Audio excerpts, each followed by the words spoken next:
listening to Hear the Chew Bubblegum, recorded from a secret location in the city that moves mountains.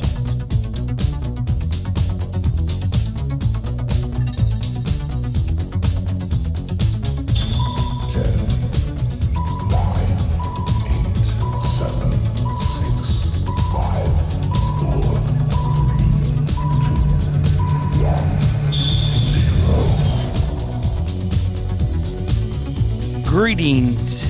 We come in peace. How's it going today, my friend? Take me to your leader. Who's your leader? I don't know. I like it. How are you doing? I am doing good. It's been a good week at the cookie factory. Yeah? It has. Anything new? No. Just a lot Nabisco is coming out with an invisible cookie. Really? Yes. Is that what I keep smelling? Are they here? They are. I see. They are. Did you eat them already? No, there's one close to you, but I'm not going to tell you where it's at. How can you see it? You're sitting on it. That makes sense. Before we get started, we want to tell everyone about the Pikeville Comic and Toycon on Saturday, July 31st at the Appalachia Wireless Arena. For more information, you can visit pikevillecomiccon.net. They also have a Facebook page, or contact the E-Comic and Tech Shop on Facebook, or call 606-263-4946 for additional information. I've been to that the last couple of years, and I'm super excited to be part of it this year. Oh, I went, I think, not last year because we didn't have it, but the year before I went and stopped by and saw David Fultz, the announcer. Yes. Me and David go way back. Oh, yeah? Yeah. It's always a good, it's a good, fun atmosphere. Yes, there. it is. Yes, it is. And I talked to Kent earlier in the week, and they're also going to have music going this year on the stage outside. Oh, really? Yes, and I think the band Downtrend, local band with Josh Crum, will be involved in that as well. It's very exciting. What kind of music do they play? Metal, rock. Ooh. The good stuff. I'll be there. The good stuff. Well, I'll be there anyway, but I'll be there. I thought you liked bluegrass. Most certainly. Oh, okay. Most. And I did. Whoa. No, we're settling this right now. Okay. If you ever accuse me of something like that again, I'll fight you. So you've never heard a bluegrass song that you like? No. What about the theme to the Beverly Hillbillies? No. What about... I'll tell you what, though, if you read the lyrics of bluegrass songs, mm-hmm. They're kind of dark. Yeah, they are. I don't like the sound they have. Why? I just don't like it. Have you ever heard Iron Horse? Mm-hmm. They're a bluegrass band. I don't know how long that they've been a band or how long this album's been out, but they cover the entire Metallica Black Album. Oh, really? Yeah. Is it good? Yeah, it is. Let me explain. Everyone has a different music taste. Mm-hmm. Polka and bluegrass, you might as well peel my fingernails backwards. Polka. I don't know what I liken it to the sound of a circular saw or a dentist drill. It hurts my ears, and I'm not a fan. Yeah. However, if you are a fan of bluegrass or polka, I apologize if I offend, but everyone has their own. Mm-hmm. I like metal. I like rock. There you go. I'm the same way. And I did talk to Kent the other day and told him, that we're going to be there, asking could we do shows and broadcast and walk around and talk to people. He said he would love for us to do that. That's awesome. So we will definitely be doing that on July 31st. Perfect. So anyone who's listening who's going to be there can come by, say hi, maybe be on the show. Yeah, definitely. That's definitely. Awesome. We also have a new listener from Norway. Oh, wow. Yes, and his name is Niles. And he actually sent an email. It'll be the last one that you read. Yep, I see it right here. So, well, hello there, Niles. From Norway. From Norway. And he actually ends his email. Well, I don't want to spoil it because I know you've not got a chance to read it. We'll just save it for you. So I just read it. There's no way I'm going to pronounce that. Oh, well, hey. You have to. I'm going to try you my have best. To at least try. I'm going to try my best, and I apologize in advance, Niles, because I know I'm going to butcher this beautiful language. We're going to get started with some listener email. Cody says, "Hey, Goose and Cronkite, I'm a new listener and love the show. I live in your area and would like to hear more about the Perry County UFO crash. Have you got any further information? If so, please share it with us." Roswell. We don't. I have reached out to some people. So far, it's been mostly hearsay, hasn't it? Well, no, we talked to somebody last week, right? that was telling us a little bit. We're not going to tell that person's name, right. but he did say that he talked to somebody that was there, and what was it? He said that they had found a mine, and there was something that had crashed in. It was smoking, and they ordered him to get away. Yeah, they wouldn't let him anywhere near it. So, and this guy was a volunteer fireman that they told to get away. And supposedly, I'm not sure if he was close by whatever had happened there, Right. but he said it was not a plane crash. So, and hopefully I'm telling that story right, correct. Yeah, yes. The other guy that I have messaged, I'm not going to give his name on the air. He's not, and I messaged him again earlier in the week. He's still not messaged me back. So hopefully he will. If we find out any information, we will definitely share that with all of our listeners. Yeah, that's kind of strange in itself that that no one would respond back. I mean, it's almost like they're sworn to secrecy for something. Could be. Maybe I'm just looking for things that aren't there. Maybe you're paranoid. It's possible. So KJ says, great roundtable show, guys, last week. I think this has been asked already, but are you going to play or have the roundtable show on the radio shows? Not at the present time. We will play a small clip here in just a few minutes from last week's show, the roundtable, featuring myself, Cronkite, Elliot from Elliot's Articles, and the Future Spooky Family, and our good friend Justin Perkins from Talk Junkie. I'm going to play a clip from that. We'll have part 2 coming up this Sunday to the roundtable. And can I just say, we need to have Elliot and Justin back. That was probably one of the most fun shows I've ever had. Ever been a part of. Yes, it definitely was. So, Cronkite fan, am I skipping you? You just went, didn't you? No. No, I just went. Okay. Kathy says, hello. If a zombie apocalypse isn't a real possibility, why does the government have a plan in place? I know they waste money all the time, but wouldn't it be pointless to train and actually have information on the FEMA website concerning this? What's your thoughts on this matter? I think there's enough people out there with enough laboratories running amok, unregulated, that it's possible that anything can happen. I think it is possible as well. As far as the training goes and getting the information out there, I tend to agree with Kathy. If they didn't think it was possible, right, why would they throw out? Why would they train? Why would they throw out protocol on what to do if a zombie apocalypse happened? Sure.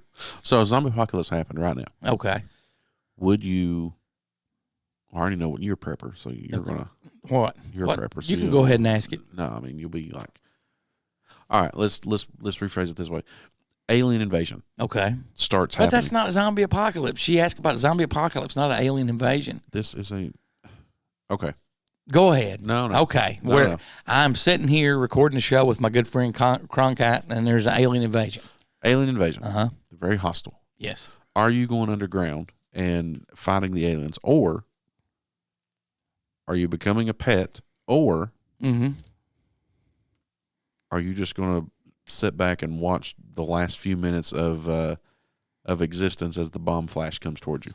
I am going to go underground, and I'm going to fight the aliens. What about you? I might do that for a few minutes, but I've had a pretty good life. Really? Yeah.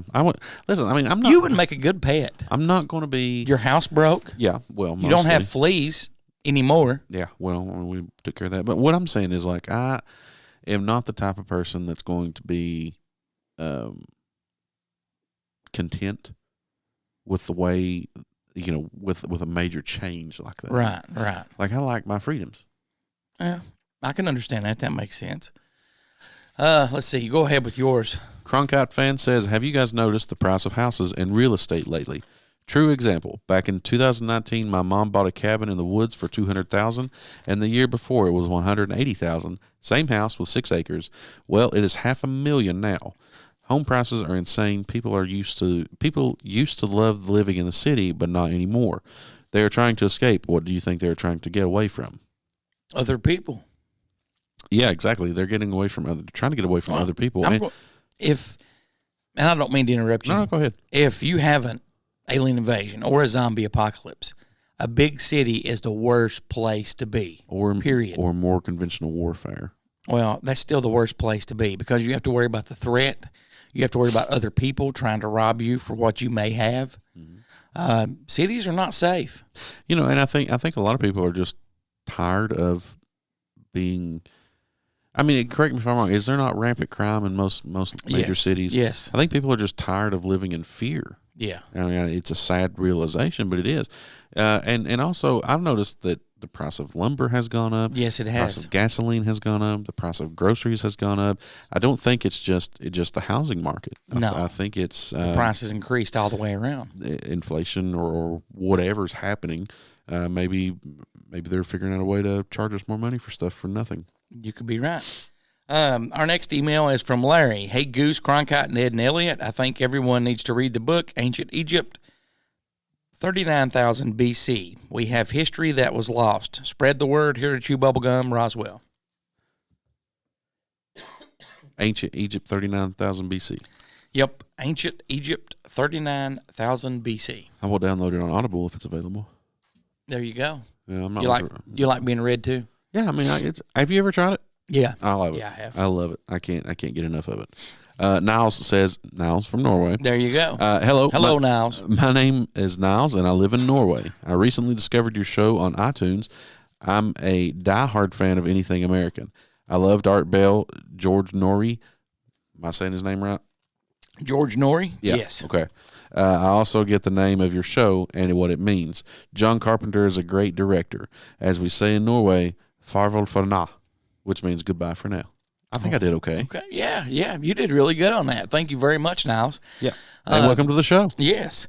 You can always call, text, or leave a voicemail. Just call area code 606-373-3396, or you can email. Sure, you can email Goose at heretochewbubblegum.com, Cronkite at heretochewbubblegum.com. Ned or Elliot can be reached at heretochewbubblegum at yahoo.com. Attention, Ned or Elliot in the subject line. We also have several social media platforms. TikTok has been one of Goose's favorites lately. He's been posting like a storm. Yes, I have. And we've been getting a lot of response from TikTok.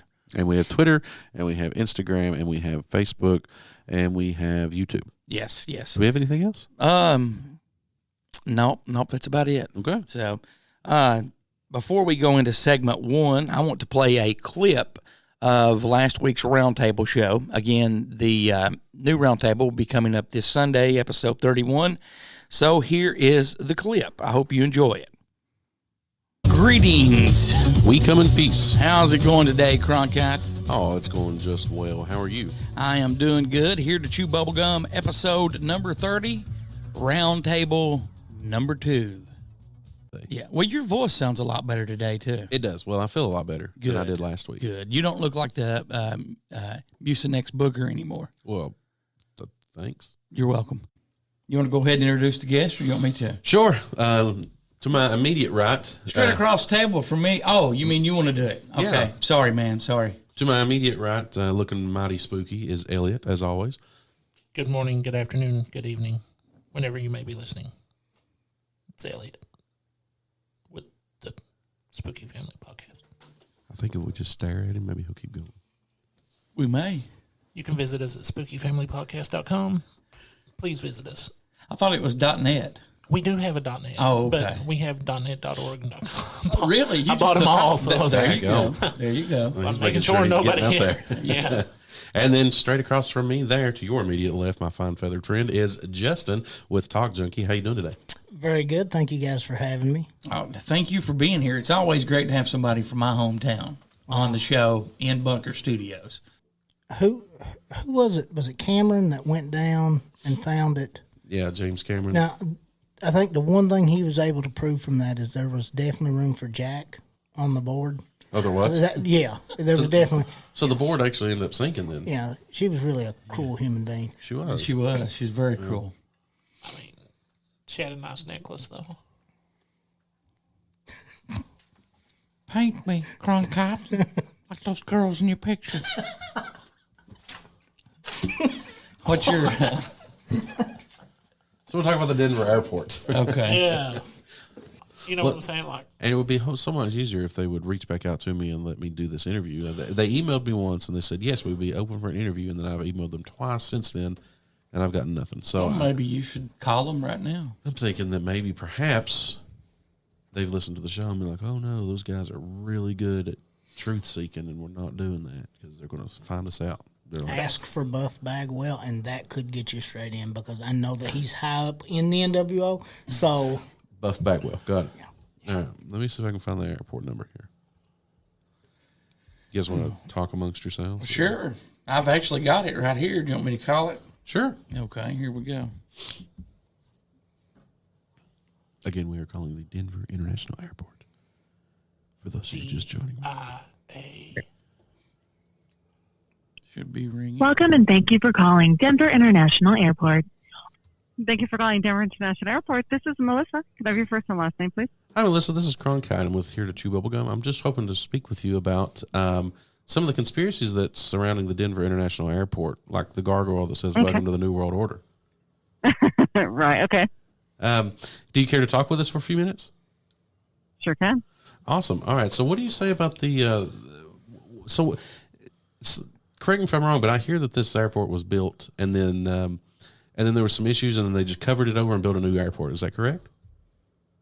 Not that I'm aware of. They didn't do like a restart. Okay, so there's like not secret underground baggage claim, or, like tunnels. Yeah. There's a baggage system that's underneath. Yes, but it's not a secret tunnel. All the rampers and airlines go into there to deliver the bags. And that is it. That is our clip of episode 30, our second roundtable, part number 1. You know what I noticed on that interview? What's that? I was terrified because I didn't expect her to just be like, "Yeah, sure, I'll do an interview right now." I'm going to be honest with you, my friend. I didn't expect her to say, "Yeah, I didn't. Yeah, go It was ahead." Totally wild. And the fact how she answered the question of, I heard they covered the airport over, and she was like, "No." You know, like nothing else. That's it. Like she was programmed to say that. Yeah. I mean, that's exciting. That was a great show last week. Definitely caught me off guard. To hear the full show and full interview, just search Here to Chew Bubblegum at iTunes, iHeartRadio, Spotify, Anchor.fm, just anywhere you find great podcast entertainment, you will find us there. And if we're not there, please reach out and let us know. We're going to talk real quickly about a story that we left off with last week. We ran out of time, and if you remember, we were talking about a military base on the moon. Now, when I started investigating and doing research on this, and I've heard people say there's a base on the moon, I'm going to be honest, I thought they were crazy. Sure. You know, I now the people that have said that I thought that too. I am sorry. Uh-huh. I think it could be possible based on, again, on what I found last week, the declassified government document dated April 1960, Military Lunar Moon Base Program, or the Lunar Observatory Study. We got through most of it last week, but just some things that I want to point out in this. Again, this was in 1960. And as they're breaking down some of the following objectives and systems that they would use in the 6 phases. Phase number 1 is lunar probes, okay? The objective would be obtain lunar probes data, and they were going to do this by viewing high-resolution video system and sensors. Okay, this is 1960. How did they have high-resolution video in 1960? Let alone that, what about sensors? I mean, exactly. You kind of get what I'm saying. When they say something about a sensor, you think your manifold sensor on your 2000 whatever vehicle. Well, but this is 1960 when the average computer was as large as the bunker. Yeah, there has been tales of sensors in orbit that alert the people of Earth. Now you can call it Star Wars that Ronald Reagan had. This is pre-Star Wars that alert us if something enters our atmosphere. But I mean, just the high-resolution video, that's just something that we've had in public here for, 10 years maybe? Probably not even 10 years. You know, high resolution, and this is April 1960. And it makes me wonder if it's the same high resolution that we have now. Oh, if it is, I mean, That's amazing. Yeah, because Can you imagine what they have now? Oh yeah, I mean definitely. Just They have imagine holograms. that. But they go on to talk about like the lunar landing and return.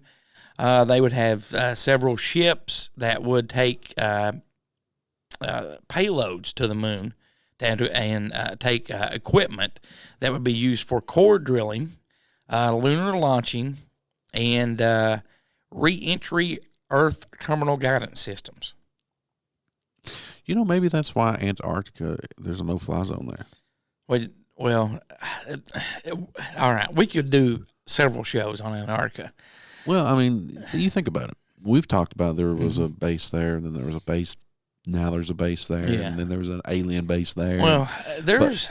But if we had a secret space program, what is the one place that nobody looks? Antarctica. Yeah. Because they're not allowed there. So, I mean, people are going to ask, how we don't see anything. We've not seen anything on the internet about rockets launching.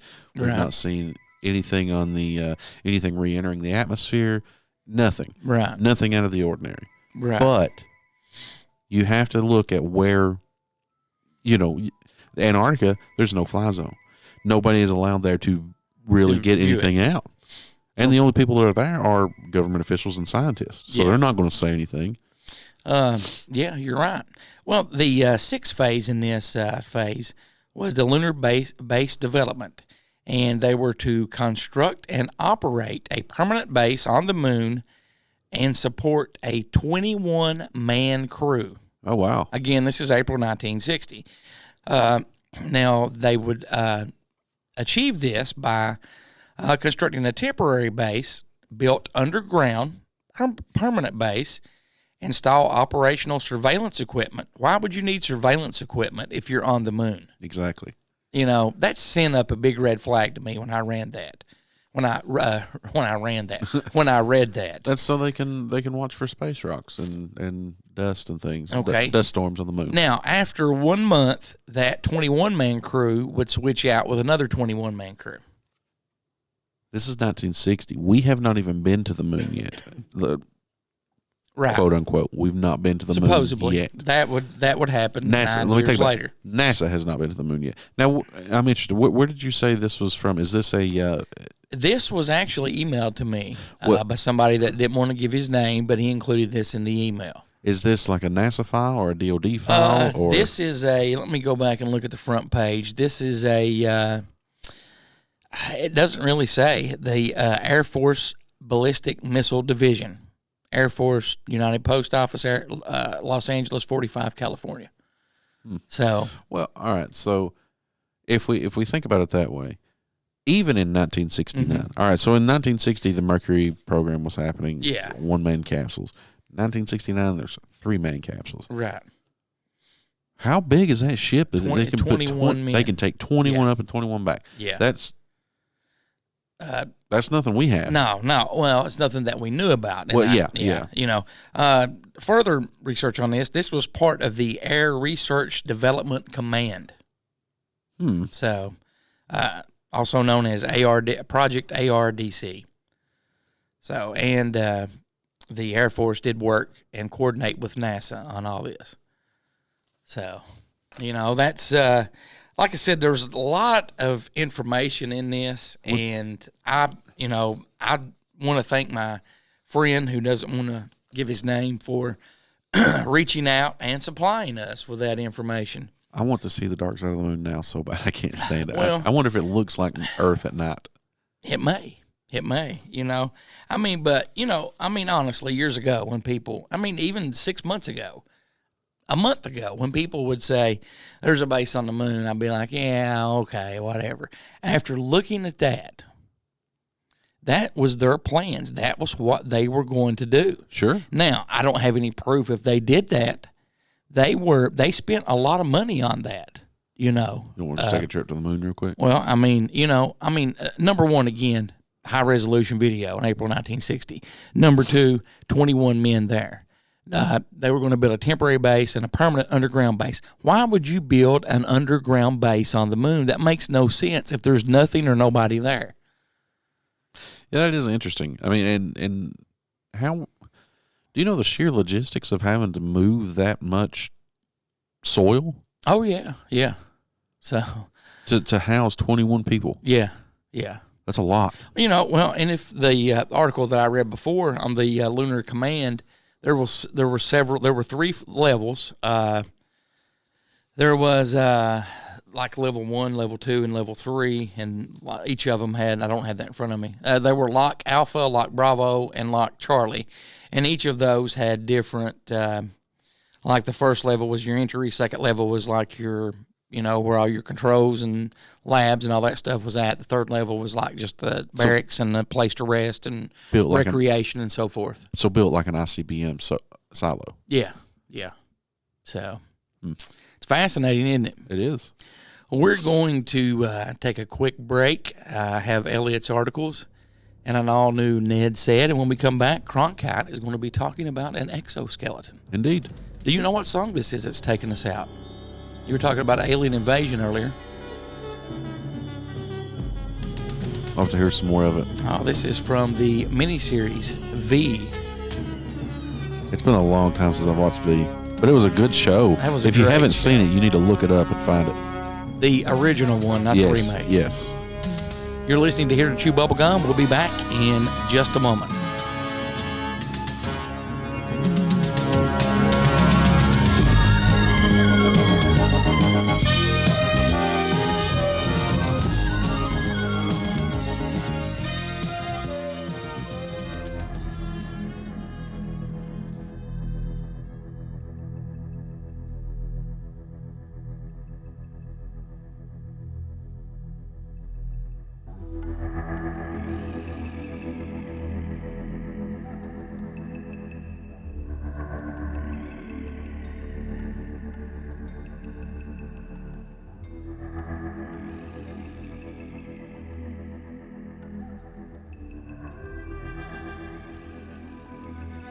Researching the inner workings of the net to bring you stories of the strange and unusual. It's Elliot's Articles on Here to Chew Bubblegum. Take it away, Elliot. Good morning, good afternoon, good evening, whenever you may be listening. This is Elliot with another Elliot's Articles on the Here to Chew Bubblegum podcast. This week, by listener request, we take a look at the Roswell Incident. On the night of July 4th, 1947, an incident occurred in an area known as Corona, New Mexico. The incident was announced to the public by the U.S. military in a newspaper article that declared RAAF captures flying saucer on ranch in Roswell region. The next day it was denied by the U.S. military and has remained a clouded piece of American history ever since. Now, while the incident did take place in Corona, which is located in Lincoln County, New Mexico, it was reported in Roswell, New Mexico, located in Chaves County. This is where the story takes its name. The event took place, as I stated earlier, during the first week of July 1947 and involved the recovery of wreckage by the military from a remote ranch northwest of Roswell, New Mexico. The timeline for the first 2 weeks, according to unidentifiedflyingobjects.com, is something like this. On Tuesday, July 1st, 1947, a strange object is detected on the radar scopes at Roswell, New Mexico, White Sands, and Alamogordo. Its tremendous speed and erratic motion indicated that it is neither a plane nor a meteorite. On July 2nd, an oval object is spotted by Mr. and Mrs. Dan Wilmot as it passes over their house in Roswell, New Mexico. On July 3rd, radar operator Steve McKenzie is sent to White Sands to track the object 24 hours a day. July 4th rolls around, and Warrant Officer Robert Thomas and a team of men arrive from Washington to coordinate an operation of tracking and possible retrieval. Mac Brazel, who's going to be very important to the story, as well as others, report hearing a tremendous explosion. William Woody and his father observe a flaming object fall to earth north of Roswell. Jim Ragsdale and Trudy Truelove observe a bright light crash near their campsite. The object, which has been tracked on radar for 3 days, suddenly disappears. The retrieval team assemble and start heading for the calculated crash site. On Saturday, July 5th, a sheep herder who remains nameless finds the remains of a crashed saucer but does not report this until many, many years later. A group of archaeologists also find the crashed object. They phone Sheriff George Wilcox, thinking it's some sort of crashed aircraft. Wilcox then informs the local fire department, who arrive at the scene shortly afterwards. The special retrieval team locates the crashed craft, takes the names of all the civilians on site, and then escorts them away. The site is cleaned and secured within 6 hours, and 5 bodies are removed. Mac Brazel finds strange debris in his field. The debris consists of strange foil-like substance, balsa wood-like beams, and a strange sort of string.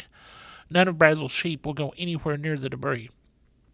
Lydia Sleppy, a reporter for KSWS, a local radio station, tries to send the first unconfirmed reports of the crash over the teletype. The message is intercepted by the FBI or some government agency, who order her to cease transmission due to national security concerns. Melvin Brown, who was one of the guards in the truck transporting the bodies, claims that they were small with large heads and that their skin was an orange-yellow color. Glenn Davis is called by the Roswell mortuary officer and is asked several questions relating to preserving bodies, making small caskets, and how to treat bodies that had been exposed to the sun. Glenn Dennis was over the local mortuary. Dennis is later summoned to the base to treat an injured pilot. While he is there, he sees several ambulances and some wreckage. Dennis is then threatened by 2 officers who warn him not to report anything he has witnessed. Mac Brazel returned to the debris site and picks up some of the stuff and takes it to his neighbors, Floyd and Loretta Proctor. They suggest that he informs the sheriff. On Sunday, July 6th, Brazel drives 75 miles into Roswell and shows some of the debris to Sheriff Wilcox, who in turn informs the military. Wilcox then sends 2 of his deputies to the ranch. William Woody and his father try to get close to the site where they saw the strange object crash. However, they're stopped by military presence who refuse them entry. Colonel William Blanchard, commanding officer of the 509th Bomb Group, sends Jesse A. Marcel out to the sheriff's office to investigate the reported debris. There, Marcel meets with Brazel, and after seeing the debris, decides to go to the debris field. He is accompanied by Captain Sheridan Cavett and Mac Brazel. Blanchard then orders that all debris at the sheriff's office be sealed and flown to Fort Worth Army Airfield, where it is given to Colonel Thomas DuBose. An interesting side note on the 509th is that they were the group that did the atomic bombing on Hiroshima and Nagasaki during World War II.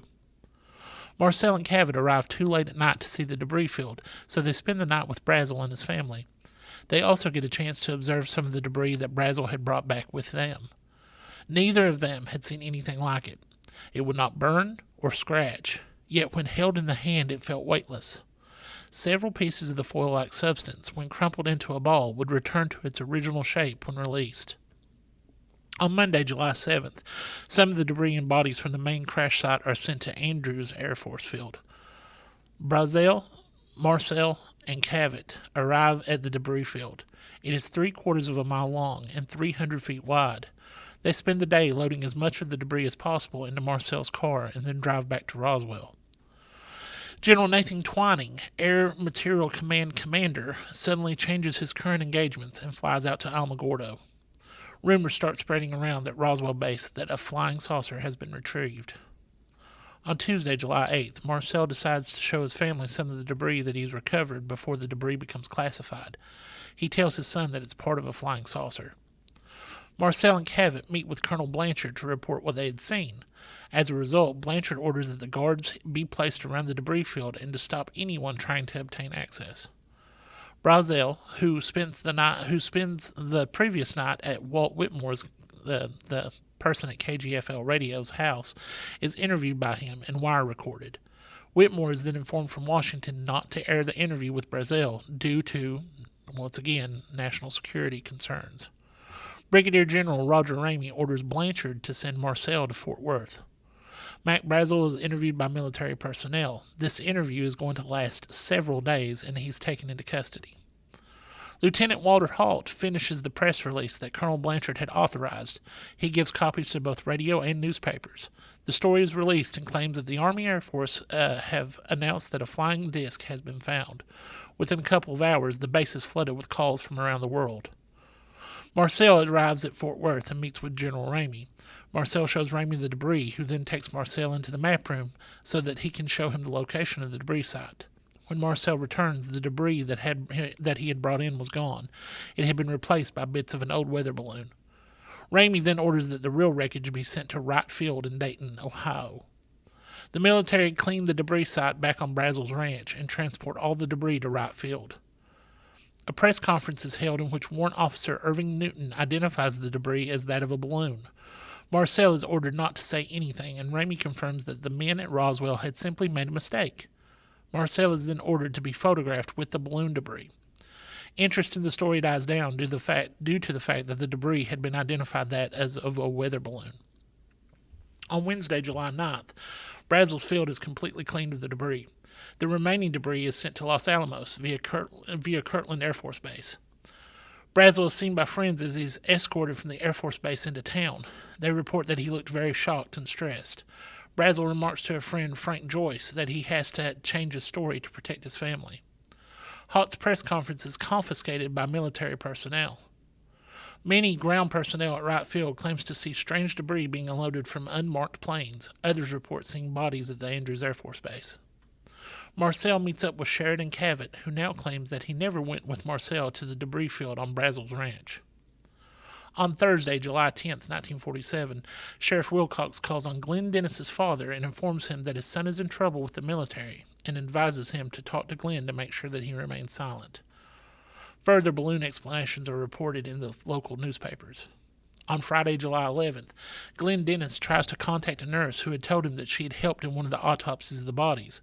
However, when he phones the base, he's informed that no one knows where she is. All military personnel involved in the retrieval and cleanup operation are debriefed and told to forget that it ever happened. Military police also start visiting the civilians who were on the site of the main crash. They are warned not to say anything, or they and their families will go missing. Now, this is an interesting story because it reminds me of the Men in Black. There's actually a story of a little girl who held a piece of the debris in her hand, and one of the quote-unquote military police, who weren't dressed like military police, stood on her front porch with a baseball bat in his hand and said that to forget what she knew, because in the desert, little girls go missing all the time. Now, whether that really happened or not, who knows, but I'm just saying that does sound like something that we had covered in the Men in Black episodes. On Saturday, July 12th, 1947, Mac Brazel's son Bill turns up at the ranch to help out while Mac Brazel is still being held under military guard. And on Tuesday, July 15th, Mac Brazel is finally released. All he says is that the military kept asking the same questions over and over again. Brazel revealed that he had to take an oath never to say what he saw. Now, no matter what happened during that 2-week period in New Mexico, it ignited a need in many people to seek out the unknown and to look into the mysteries of our universe. If you want to do some deep diving on this topic yourself, I would recommend the following books: The Day After Roswell by Colonel Philip J. Corso, Crash at Corona by Don Berliner, or Witness to Roswell by Thomas J. Carey. Any of those books have great information in them that you can look up yourself. Next week, we will look at government explanations of these events and why or why not they may be true. Once again, dear listeners, please feel free to write in and let me know what you want me to cover. You can do that at heretotruebubblegum.yahoo.com. Just put "Attention Elliot" in the subject line. Thanks for listening, guys. And once again, Elliot out. It's now time for Ned Said on Here to Chew Bubblegum. When you clean your vacuum cleaner, you become a vacuum cleaner. Take a lighter look into the darker side of the world. Join Elliot, Gertie, and Beagle as they jump into the dark abyss of hauntings, fables, UFOs, and beyond. The Spooky Family Podcast. You can find them where you listen to quality podcasts.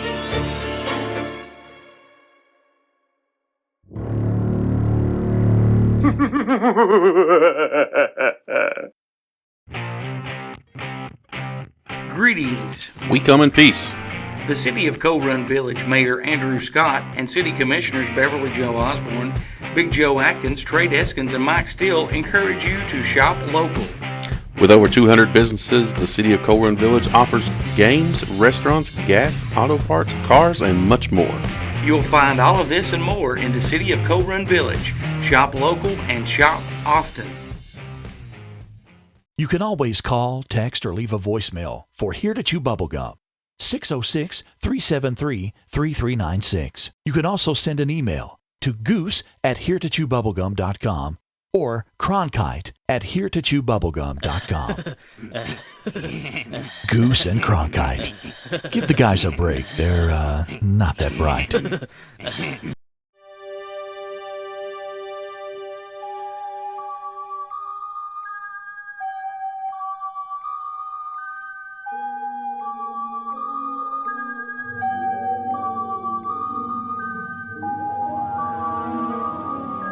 Man lives in the sunlit world of what he believes to be reality. But there is, unseen by most, an underworld, a place that is just as real, but not as brightly lit. A dark side.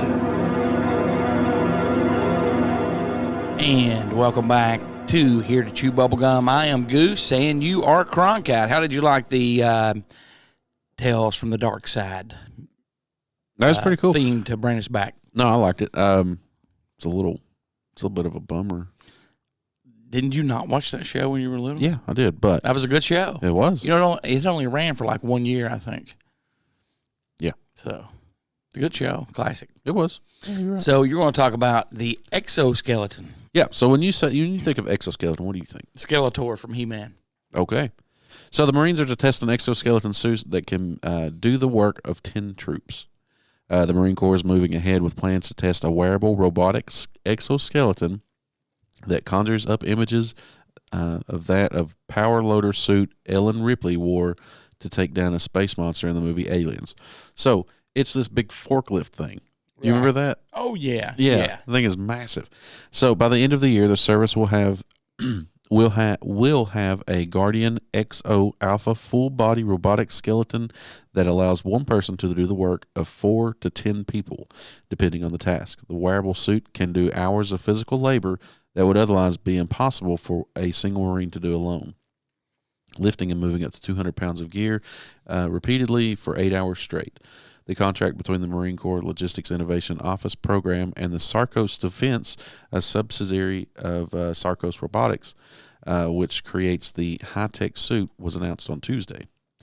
Now, of course, this article is a little bit older, right, but it's still relevant.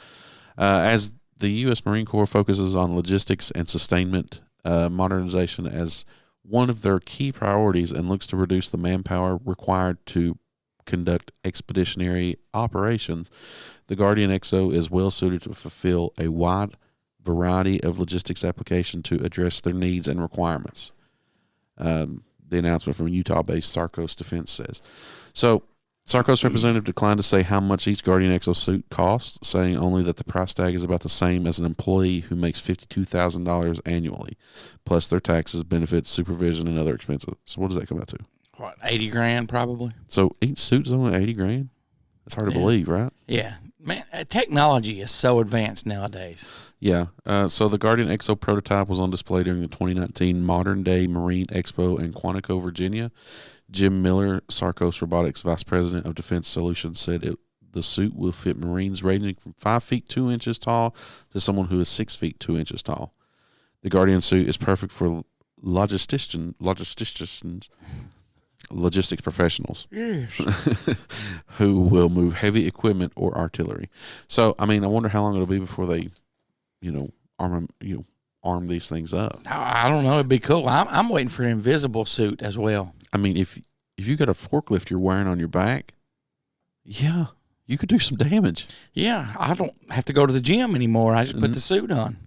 That's amazing. Very amazing. I can't wait till they make this a civilian.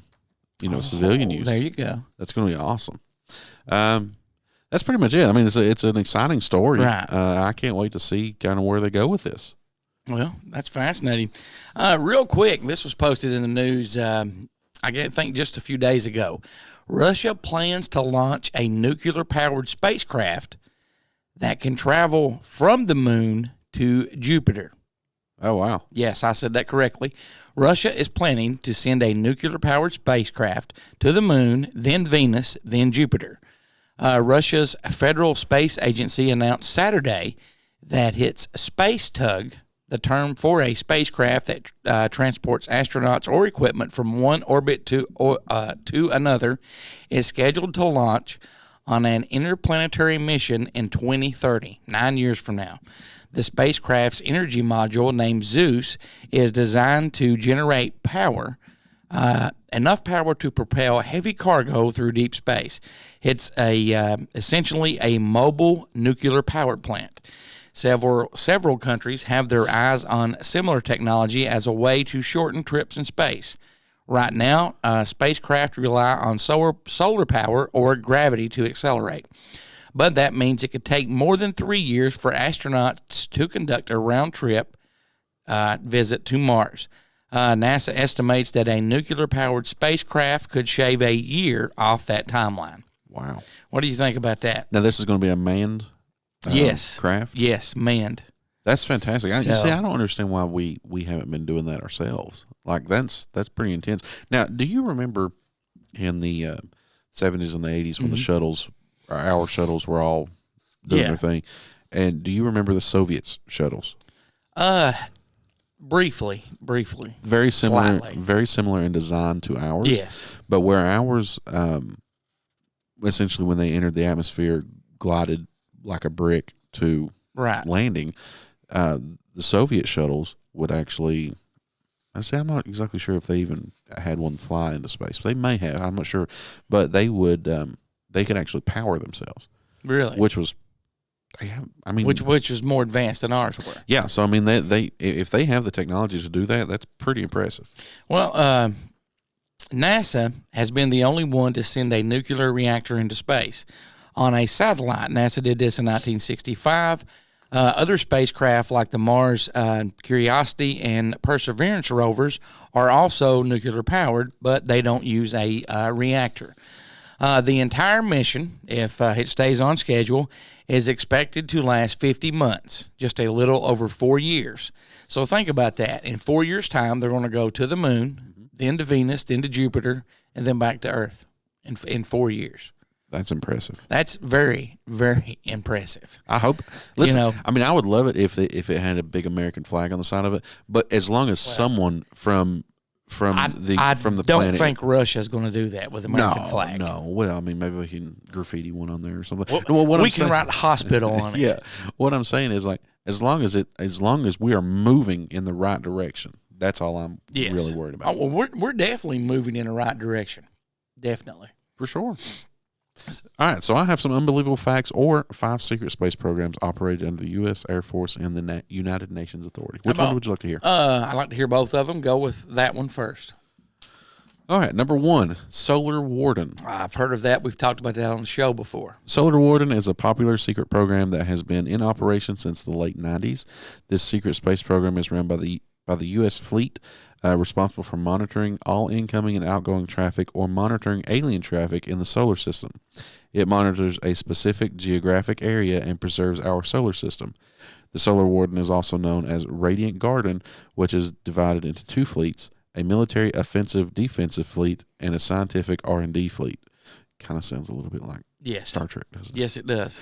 So moving on to number 2. I'm giving her all she's got, Captain. Dark Fleet. Dark Fleet's what it's called. Yeah, Although that's the Nazi fleet, isn't it? Yeah, I think so. Although there is a debate, keep going about the secret space program, and here is another program, i.e., Dark Fleet. It is the German secret space program. This is a bit different from the regular Air Force program. In contrast to the regular U.S. Air Force Navy, U.S. Air Force and Navy, this covert fleet of ships and aircraft are all in dark shade in terms of its projection, alliance, and security classification. It is a mandatory aspect of this program. So it will be good to call it Dark Fleet, which is what Secret Space Program insider Corey Good says about it. According to his confidential sources, he says that it is somehow different to another Dark Fleet, which is a secret space program that operates in deep space, having a similar looking carrier craft that looked quite like the Star Wars shaped speeder bikes in the movies. That's neat. Yeah, very, very neat. The Interplanetary Corporate Conglomerate, or ICC. Now, I've heard about that one as well. Now, one of the secret space program uncovered by Good, which is now handled by by Nazi from Antarctica. This particular space program is mainly focused on evolution and acquisition of technology.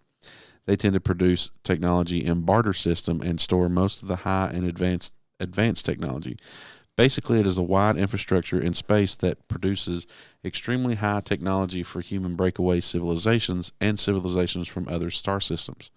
The ICC is a combination of corporations, the corporations that have come together, build their resources, and create a vast infrastructure in our solar system from all over the world that enrich aerospace technologies. Also, there's a wide barter system in which human trafficking happens in order to gain new technologies. Human trafficking? Yeah, Corey Good said that for a while, that people are forced to work on Mars and they're so beaten down and intimidated that they don't try to fight back. Huh. So Corey Good's a little bit out there. So number 4 is the Global Galactic League of Nations. As we all know, that a secret space program was created for United Nations members states in the early 1990s that had agreed to cooperate for an alien invasion. It was like an update. We can say Corey Good identify that the mood of the Global Galactic League of Nations. Jeez, that's a big one. Yeah. Moon base contrasted 180 degrees as compared to the on Mars colonies controlled by the Interplanetary Corporate Conglomerate. Did you hand this to me? No. Corey likes big words. The Global Galactic League of Nations is basically NATO-type secret space program. There were too many thoughts allied to this program, like humans that were outside of our solar system, that is trying to return back to our solar system through a barrier that was erected in the past. However, all of the travel in our solar system has been suspended for the near future while the galactic energetic changes occur. I'm now curious about this one. This is a primary thing that the GGLN space program, the secret space program that was developed for all white countries to have exchange of thoughts and technology, and encouraged several countries to keep it truly confidential until they obtain the desired outcomes. Yeah. Racial? I have no clue. Like I said, Corey Good's out there. Well, now I don't want to know anything about this. That's ridiculous. Is this the 5th one? This is number 5. Okay. Military faction. This is like a special access program that was basically had newer technology. This is a specific military faction to secret space programs. According to the sources, government was running the military exercise in order to execute the secret space mission. Also, most of the military or any security forces were merged with mixed military forces, or MMF. What is even more interesting is that the numerous people who served in these military things did not belong to any of the military forces. They were mostly MyLab program members. They are very secretive and worked for some of the secret Earth governments, syndicates, and world military forces. Along with them, there could be several independent groups in this category which can be part of this mission too. It acts as a logistical support for these factions and also support the Millennium Falcon. Yeah. A legendary ship in the Star Wars franchise, and the Hoth system, a one-time location of the Union to restore people's echo base. Okay, so he's just jerking us around. Yeah. Like I said, Corey's a little bit out there. The only thing that I have to say is this number 4. That does not represent any of the things that we believe in. That's no. We got about 6 minutes left. If you want to give us some unbelievable facts. Unbelievable facts. All right. While having a conversation with someone, if you see that the other person is blinking a lot, it might mean that they've stopped paying attention to what you're saying. Do I do that a lot? Sometimes you do when I talk to you. Yeah. Yeah. Researchers have found that blinking plus puts a slight barrier between us and the outside world. In 2016, a 16-year-old named Thomas Townsend was found dead outside his room. Police found 45 cans of deodorant in his room. The investigation proved that he obviously sprayed himself with deodorant to avoid taking a shower. He died from inhaling too much butane gas. Yeah, I'm just glad he wasn't from Kentucky.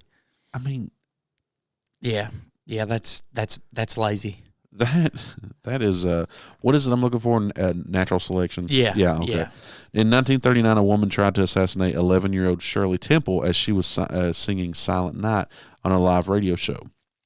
The woman believed that the soul of her dead daughter resided inside of Shirley, and that shooting her would release it. Yeah. So there were crazies back then. Oh, yeah. All right. Theodore Roosevelt was shot in the chest while campaigning in Milwaukee in 1912.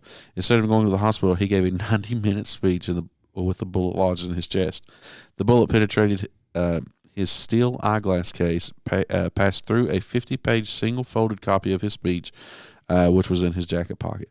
Now, think about that for a second. He was shot. He gave his speech, and then he went and sought medical treatment. Different generation, man. I mean, what? Definitely different generation. This is probably why they call him the greatest generation. Yeah, correct? yeah. I've always been a fan of his. He's fascinating. I mean, you would not see that today. No, not at all. No, you would not. In 1981, American Airlines offered unlimited first-class tickets for. This is a good one. For a one-time fee of $250,000.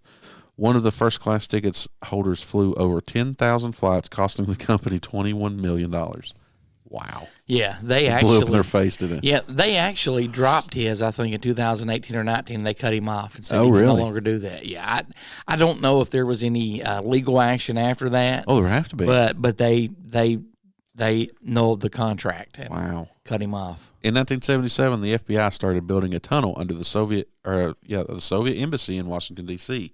to spy on the Soviets as part of the Operation Monopoly. The poorly planned operation failed due to the construction problems, technical issues, and lack of knowledge of the embassy's layout. It was later revealed that the Soviets knew about the operation due to a mole in the FBI that had already disclosed the information to them. The scariest serial killer named Mad Butcher of Kingsbury Run, he killed and dismembered 12 people in Cleveland, Ohio in the 1930s. He is also known as the Cleveland Torso Murderer. And he's still at large. Well, I mean, in the 1930s, he wouldn't be still at large, would he? Well, I mean, he was never found. A North Carolina woman named Glenda Blackwell bought a scratch-off ticket to prove to her husband that buying lottery tickets were a waste of money. She won $1 million on the lottery ticket. So those are some unbelievable facts. Thank you for sharing those with us. I think you want to tell us about something real fast. Well, I sure do. The Pikeville Toy and Comic-Con, Saturday, July 31st at the Appalachian Wireless Arena. For more information, visit the site PikevilleComicCon.net. They also have a Facebook page, or contact the e-store comic and tech shop on Facebook, or you can call 606-263-4946 for additional information. We've not had a question of the week on our podcast show for a while because we pre-recorded a bunch of shows, did a roundtable. That will be coming back soon. No, we're not lazy. That will be coming back soon. But right now on our radio shows, we want to have a question of the week. Do you think the government would truly disclose the existence of UFOs/UAPs in June? Again, do you think the government will truly disclose the existence of UFOs/UAPs in June? You can call, text, or leave a voicemail by calling 606-373-3396, or how can they email us, Cronkite? Well, they can email us, goose@heretotchewbubblegum.com or cronkite@heretotchewbubblegum.com. Reach out to Ned or Elliot at heretotchewbubblegum@yahoo.com. Attention, Ned or Elliot in the subject line. If that doesn't work, try our social media, TikTok, Twitter, Facebook, Instagram, YouTube. Try it all. I want to say special thanks to Carlin for all the voiceover work, Uncle Bill and the rest of the gang at deadpit.com, CK, Uncle Bill and the rest of the gang at deadpit.com, Justin Perkins at Talk Junkie. Check out Down on the Holler with Jordan and Brad. That'll do it for this week. We will see you next week, and until then, so long for now. We'll see you.